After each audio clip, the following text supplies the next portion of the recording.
This government has turned propaganda and disinformation into a cottage industry, whose biggest success is the recasting of cowardice as courage.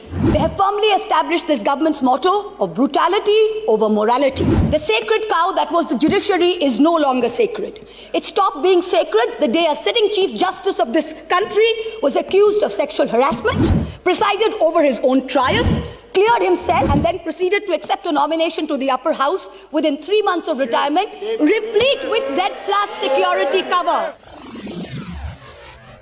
This government has turned propaganda and disinformation into a cottage industry, whose biggest success is the recasting of cowardice as courage. I will lay out various instances where this government has demonstrated courage.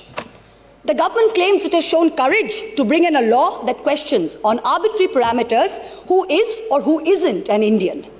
The Citizenship Amendment Act was passed in 2019 in this House on the pretext of granting citizenship to persecuted Hindus and other minorities in neighboring countries. At the same time, it threw into an abyss of insecurity millions of Indians who had been living in this land for generations.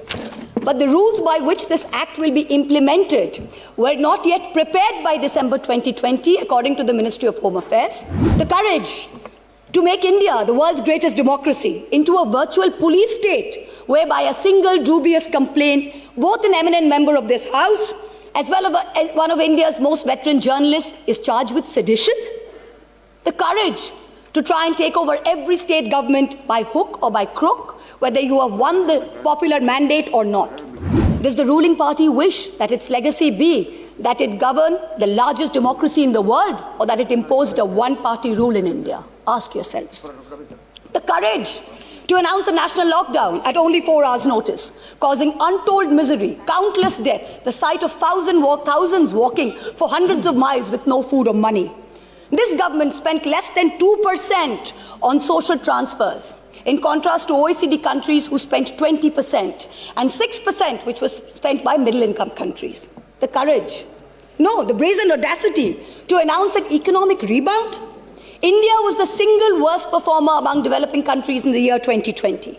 Even if we believe this government's economic survey, the economy was lower by 7.7% in 2020 and will rise by 11% in 2021. So in effect, by 2022, that is over a 2-year time span, the economy will be flat. The courage to use the official channels of the Ministry of External Affairs to respond to social media posts by an 18-year-old climate activist and an American pop star, where not even one single ministry has been deputed by this government to try and look out for the food, water and basic sanitation needs of the farmers and their families who have been camping at the border for almost 90 days.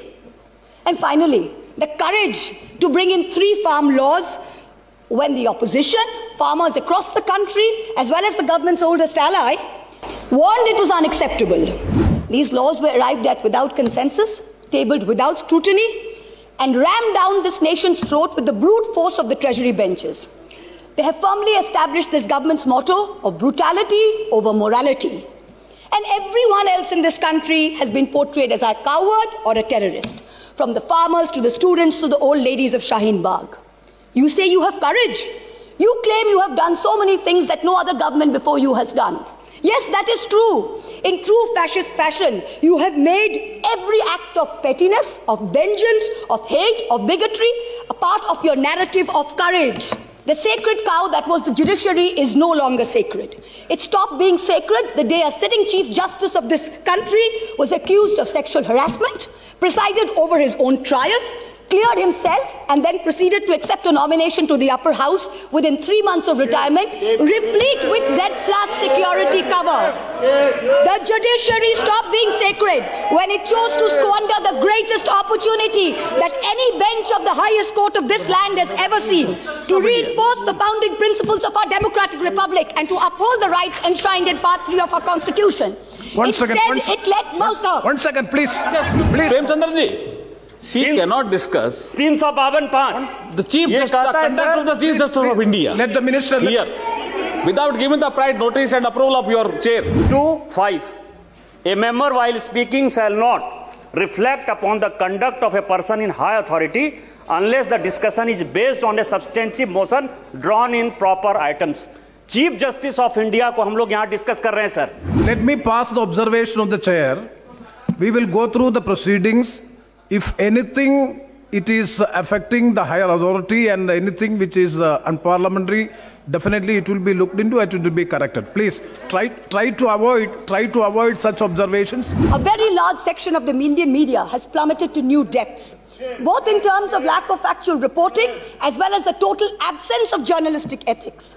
And yet, even when the bar is so low, the WhatsApp chat leaks detailing correspondence between a large government-leaning media channel and the head of the TV ratings agency expose the utter filth and the crony capitalism that, ironically, this government claimed to be saving us from.